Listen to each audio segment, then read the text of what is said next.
Hello and welcome back to Rage Gaming and more Path of Exile 2 talk. Today we're talking about some kind of endgame or advanced crafting topics. Because, you know, a lot of the stuff, the resources involved in it, they're very expensive. And if you're not going to use it yourself, which is completely valid, knowing why it's so important and thereby why it's so valuable, it could just make your endgame experience a lot better. So we're just going to talk about a few important different topics, little tricks and tips. Let's start with two key resources that you're going to want to know about. First up, it's the official trading website. If you are unaware, this is where you're doing all your trading. But I imagine if you've been playing any Path of Exile 2 by now, you know what trading is and how to use it. So I'm not going to waste your time on it. Obviously, the website is pathofexile.com/trade2. And with it, we can set filters. So with all these filters, I'm able to find the exact type of crossbow that would be great for my build right now. On the flip side, with a premium stash tab, you can easily list things on that website without much thought at all. So let's take this quiver that I've already listed. We can right click it, choose exact price, go for exalted orbs. It's not selling, I'm going to drop the price. And now it's updated and listed on the website. It's that easy. And so everything here is listed for different prices, and that's how I'm making my money. But obviously, currency is also going to be very valuable. And so you don't have to use the outside website. Obviously, there's the currency exchange as the other option. So if I want a greater essence of haste, and I want to spend exalted orbs, I can do that in a matter of seconds. A lot of stuff is trading for divine orbs now, and as you can see, their average price is about 67 exalted orbs. But a couple of things that I want to talk about today are essences and omens in particular for their incredible relevance to endgame crafting. One other vital resource that I want to make you aware of for the purpose of crafting is also PoE2 database or PoE2 DB, where you can look up pretty much anything you specifically want to. So if we go to the modifiers tab and then we choose two-handed weapons such as crossbows like I'm looking at, and here we can get all of the potential affixes that can roll on a crossbow. So if I want to know, is it possible to get attack speed on a crossbow? I can check that and see, okay, here we go, attack speed on a crossbow. If we click that, it gives me extra information, telling me the different tiers and what the highest potential number of each is. So I could get up to 19% attack speed on a crossbow. Good to know. With that, I could check the crossbows that I'm looking at on the website and see that this has 12% attack speed, which is an of mastery level roll. If we check the attack speed again, we look at of mastery and we see that it's actually a mid roll for what could have happened on that crossbow, helping me gauge just how valuable this specific affix is and how highly it's actually rolled. So those are some resources and some ideas on how to use them, but you can also see stuff like this in game and it's really useful. If you hold Alt, you get that extra information, as I'm sure you know, but you can also see the tier of roll by the side of it. So this adds potential 24 to 45 physical damage roll. We can see that it's a tier 8.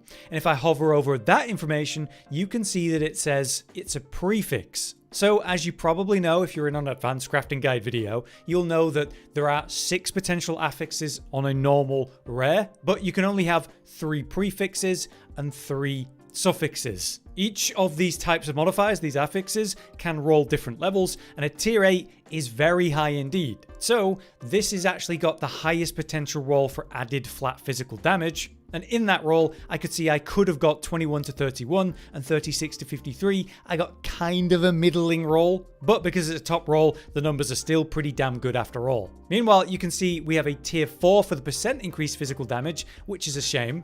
But on the bright side, it rolled really high on that potential roll. That combined with this extra tier 1 affix is adding another 15% though, so these top 3 are contributing to the overall physical damage number, which is pretty damn high. But let's say I wanted to get rid of the 35% reduced attribute requirements. What's possible as a suffix instead of this? Is there anything relevant for me that I could re-roll on this? Well, let's check the database website again. Here's the list on the right, all possible suffixes. So I could get potentially on that instead extra levels to strength, dexterity. I already have projectile skills and I already have a leech on mana, so maybe I could get a leech on life or gain life per enemy killed, mana per killed. I'm actually missing attack speed on my crossbow in particular, and so in my case, because I want attack speed, that could be an absolutely phenomenal reroll for me. But how do you re-roll something like this? Such a valuable item that has multiple things that I don't want to re-roll, like the physical damage increases, like the extra levels of projectile skills. Well, that's where high-level crafting currency comes in. So, for example, there is orbs of annulment. You could remove a random modifier from an item.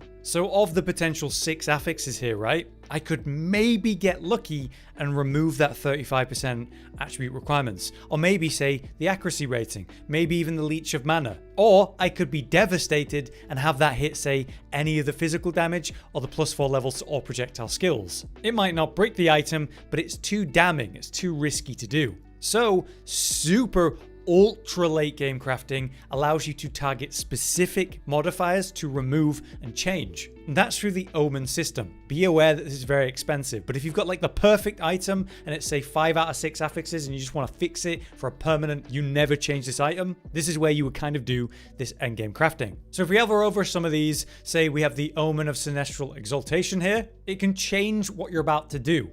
So I could change the next exalted orb I'm about to use to only add prefix modifiers. You can also get the Omen of the Dextral version to only add suffixes. And so that theme goes for all of them. So we have greater annulment here. The next orb of annulment will remove 2 modifiers instead of 1. That's a pretty big risk, but technically on my crossbow, there are 2 that I'd like to remove. We can get specific and target specific things. So say a Chaos Orb, it will only remove prefix modifiers. So using something like that kind of omen, I could go for the Omen of Dextral Erasure. Chaos Orb will remove only suffix modifiers. So if I had that activated, I would guarantee that I'm going to remove the suffixes. So I would guarantee that I'm going to either hit the 35% reduced attribute, or the Leech of the Mana, or Nightmare Mode, 1 out of 3, it could be the projectile levels. So that's still too much of a risk for me. That's where the kind of most important one comes in, and the thing we're really talking about, the Omen of Whittling. So this makes your Chaos Orb remove the lowest level modifier. So if you hover over that, you might think it's this. We have the tier 4, tier 8, tier 1, tier 3, tier 4, tier 5. Then it would hit this one, wouldn't it? It would guarantee remove the physical damage and accuracy rating double up tier 1. Well, it turns out this is actually based on the level, the lowest level possible for this affix. You know how this weapon requires level 67. So if we look at it, it's 15 to 19% increased physical damage and then 20 accuracy rating. We can see exactly that modifier right here, increased physical damage and accuracy rating. We can see that I've got that 15 to 19 and with 16 to 20, and as it turns out, that requires only level 1 to use. So by confirming that, I can 100% guarantee that if I was going to use the Omen of Whittling on this item, it would specifically remove this increased physical damage and accuracy rating affix in particular. And it would have a 0% chance to hit the reduced attribute requirements. Meanwhile, if I had a different item, like let's say my helmet here, we have a tier 2 and a tier 2 here, so it's probably going to hit one of those. And if they're in the same bracket of level, like it would appear that they are, it would hit either this evasion rating or the rarity of items. And why it's so inaccessible to a player that's even in the early or mid or relatively late endgame is because if you want an Omen of Whittling, you need 500 Exalted Orbs. Or if you're going to go for Divine Orbs, you're going to need a pretty hefty 8 Divine Orbs to do this once. This is because if you understand what you're doing, it's a way to guarantee what we're removing from the item. So let's pretend that that tier 1 skill is higher, and let's pretend that my 35% reduced attribute requirements is lower. Let's say it's like 15% reduced attribute requirements. It's a low one, and I know that's the lowest level one on this. I could guarantee remove it and then roll something much better. Maybe even the attack speed that I want, since that is indeed a suffix, as we checked earlier. So with that understanding of omens and their insane value and why they're used and how they're used, knowing that you're doing ritual to get them is important. Every time that you do a ritual and then you consider what you're going to spend your tribute on, you might find an omen for sale. Maybe you'll get unlucky and get a lower level one that only sells for a few exalts, but there's that chance that you'll find one of the potent, juicy, super endgame crafters. And so you could unironically sell one of those for 10 divines. This is why rituals are so valuable and why you should be doing them, even if they're some of my least favorite things to do because the risk involved since you're in a tight area. And if you're in a corridor map as well, nightmare.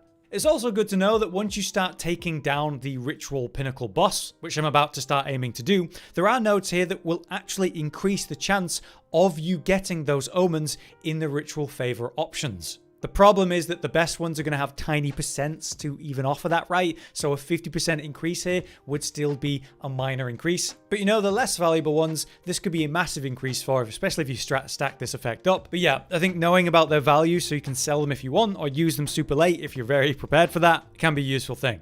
Next, let's talk about something very important, especially for a DPS like me, as I'm working on it right now, and that's quality. If you want to know what quality does for something, it's very easy. Hold Alt like we were doing before and then hover over quality, and it will literally tell you for all the different types. So if I add quality to a martial weapon, it will gain 1% more physical damage per quality. More means multiplier, times. So as I've got this up to the maximum cap, which is 20%, that means 20% times more physical damage for this weapon, massively improving its value. For armors, that's going to be 1% more defenses per quality. So on a double like this that has both armor and evasion, it's multiplying the armor and evasion rating by a huge amount. When it comes to jewelry, it's a little bit more complicated. As you can see, I've got quality increased to chaos modifiers. The resources you need to do that are a little bit harder to come by, but basically come by doing the breach. So these catalysts are what you're looking for in that regard. So if I had multiple life modifiers on a ring or amulet, I could use a flesh catalyst to slightly improve those numbers. But don't forget, you can add quality to a lot of different things. For example, you could increase the quality of your flask to increase the amount of recovery you get from the mana or health. And most importantly, you can add quality to your skill gems. But what that actually means is quite varied depending on the skill. So here we have plus 20% quality to max out on galvanic shards. So if you hold Alt, it will tell you what quality actually adds, if it adds anything. So it doesn't actually add anything for the projectile. What it does change is the ammunition, giving me 2 extra bolts per loaded clip so that I'm able to fire off more and get more sustained burst, in this case for mobbing, which is incredible. This is a major output increase for this skill, so adding quality is super important. Doing that, we use a unique currency called Gem Cutter Prisms. And with this, compared to say the 1% you'd add to a weapon or armor, it's 5% every single time. So you actually only need 4 of these to increase the quality to a maximum, which is 20%. Because that's so impactful though, I would heavily encourage you to use the currency exchange to get that on your most important DPS skills.